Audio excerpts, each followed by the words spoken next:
তো জয়গুরু সবাইকে, তোমরা কেমন আছো? আশা করি ভালো আছো। আর তোমাদেরকে এই ব্লগটা দেখার জন্য অনেক অনেক স্বাগত। তো আমরা চলে যাচ্ছি এখন বাজার করতে যাচ্ছিল আরংঘাটা। তো ফাইনালে চলে আসলাম আমরা আরংঘাটা বাজারে। আর আরংঘাটা বাজারে এসে দাদুর দোকানে প্রথমে দেখলাম যে সবজিগুলো খুব টাটকা টাটকা ছিল। তার জন্য প্রথমে নিয়ে নিলাম লঙ্কা নিয়ে নিলাম 5 কিলো। আর অনুষ্ঠানটা একটু ছোটো মোটো নয়, একটু বড়সড় অনুষ্ঠান। 5 কিলো লঙ্কা নিয়ে নিলাম। আর ওইখান থেকে ডাটা নিতে হবে, দাদুর দোকান থেকে ডাটা নিয়ে নিলাম। দাদুর দোকান থেকে ডাটা নিয়ে দাদু তো লঙ্কা শুধু মেপেই যাচ্ছে। বয়স্ক মানুষ তো আর কত হাত চালাবে, যার জন্য লঙ্কাটা ওজন দেওয়া হয়ে গেল।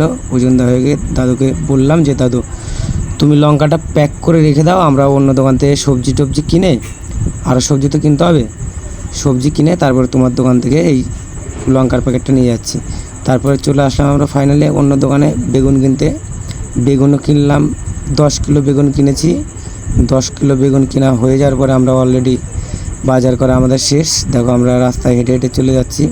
আর পেছনে আছে আমার শালা, আর সামনে আছে আমার আর একটা শালা। তো ফাইনালি আমাদের বাজার করা কমপ্লিট। আমরা মোটরসাইকেল নিয়ে গেছিলাম। তো মোটরসাইকেল নিয়ে যাওয়ার পরে বাজারের ভিতর থেকে হেঁটে হেঁটে চলে যাচ্ছি। আর তারপরে আসলাম আমরা ফাইনালি শালার মোটর ভ্যানে চলে গেলাম যে গঙ্গার ঘাটে। সেই গঙ্গার ঘাটটা কোথায়? মুকুন্দপুর। আমি চিনি না, কিন্তু যাই হোক শালা আমাকে নিয়ে গেল। আর দেখো পেছনে আমি আছি, বউ আছে, মেয়ে আছে, সবাইকে নিয়ে চলে যাচ্ছে মুকুন্দপুর ঘাটে। তো মুকুন্দপুর ঘাটে গিয়েছিলাম স্নান করতে। গঙ্গার ঘাটটা বেশ ভালো, আর ওইখানটার লোকেশনটাও খুব ভালো। রাস্তা দিয়ে যাচ্ছিলাম, যাই হোক একটু রাস্তা দিয়ে ভিডিও বানাতে তো ফাইনালি আমরা চলে গেলাম রথতলা গেটের মধ্যে। রথতলা গেটের সামনে অনেক ভিড় হয়েছিল। এই দেখো 4-5টা ট্রেন গেল, তারপরে গেটটা উঠলো। এত ভিড় এই জায়গাটায়, মানে যখন ট্রেন যায় তখন শুধু যেতে থাকে, গেট ওঠার কোনো নাম আর গন্ধ নেই। যার জন্য একটা পেশেন্ট ছিল ওইখানে। তো পেশেন্ট তো ওইখানে থাকার পরে গেট উঠছিল না বলে গেটম্যানকে বলে দিল যে তোমরা একটু তাড়াতাড়ি গেটটা তোলার ব্যবস্থা করো। গেট তোলা মাত্রই হন করে লোকজন চলাফেরা করছে। আর গেট এত মানে তাড়াতাড়ি করে ওইখান থেকে আমরা বেরিয়ে চলে আসলাম। যাই হোক পুরো রাস্তাটাই তোমাদেরকে দেখাচ্ছি। আর মুকুন্দপুর ঘাটটা ওইখান থেকে অনেকটা দূর, না হলে প্রায় 20 কিলোমিটার রাস্তা হবে। আর 20 কিলোমিটার রাস্তা হলে তার সম্পূর্ণ ভিডিও করা সম্ভব না, যার জন্য আমি কেটে কেটে তোমাদেরকে ভিডিওটা দেখাচ্ছি। এই যে চলে আসলাম মুকুন্দপুর ঘাটে। দেখো পুরো একটা গার্ডেনের মতন, ঠিক আছে? এইখানে আছে একটা ডাইনোসর, পুরো একটা গার্ডেনের মতন। আর এখানে আছে মায়ের মন্দির আমি যাইনি, স্নান করিনি, যেহেতু স্নান টান করার পরে শরীর ক্লান্ত হয়ে গেছিলো বলে। আর এইখানে আছে ভোলে বাবার একটা মন্দির, আর পাশে আছে লোকনাথ বাবার মন্দির। এই লোকনাথ বাবার মন্দিরটা আজকে উদ্বোধন হলো।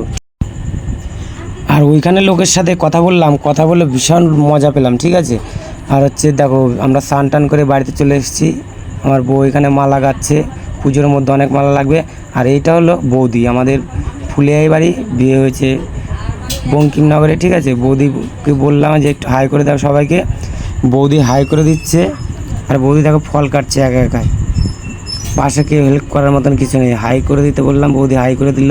দেখো সুন্দরভাবে বসে ফল বানাচ্ছে। ফল টল কাটা হয়ে যাওয়ার পরে তারপরে তোমাদেরকে আরও ভিডিও দেখাবে। দেখো গোবিন্দ সেবা, এটা হলো মানে গুরুদেব, ঠিক আছে? গুরুদেব বাবা গোসাই, ঠিক আছে? আমার নয়, কিন্তু আমার শ্বশুরবাড়ির বাবা গোসাই এখানে সকালবেলা একটু মজা করছেন সবার সামনে। যাক এই ভিডিওটা আমার মেয়ে করেছে গুরুদেবের। ভিডিওটা করার পরে ওইখান থেকে আবার চলে গেলাম আবার সে কীর্তনের মধ্যে। দেখো পরের দিন, এটা হচ্ছে পরের দিন, তোমাদেরকে কী সুন্দর একটা লোকেশন দেখাচ্ছি। দেখো কীর্তনে কত লোক জমে গেছে বাড়ির মধ্যে, যেহেতু কীর্তন, ঠিক আছে? বাড়ির মধ্যে কীর্তন, আর কীর্তন বসে থাকা, কীর্তনটা শেষ হয়ে গেছে। এইখানে সব দাঁড়িয়ে আরতি করছে। আরতি করা হয়ে যাওয়ার পরে তোমাদেরকে আবার দেখাবো পরিবেশন করা, খাওয়া দাওয়ার পরিবেশনটা সবাই করছে। খাওয়া দাওয়ার পরিবেশনটা তোমাদেরকে আমি দেখাবো না, কিন্তু ওটা আমি ভিডিও করিনি, জাস্ট তোমাদেরকে এই পর্যন্তই দেখালাম। পরের ভিডিও দেখাবো আবার ছোট্ট একটা ব্লগের মাধ্যমে। চলো টাটা, আজকের মতন ব্লগটা এইখানেই শেষ। তোমরা দেখতে থাকো, আর ব্লগটা কেমন লাগে তোমরা একটু কমেন্টে জানাবে, ঠিক আছে বন্ধুরা?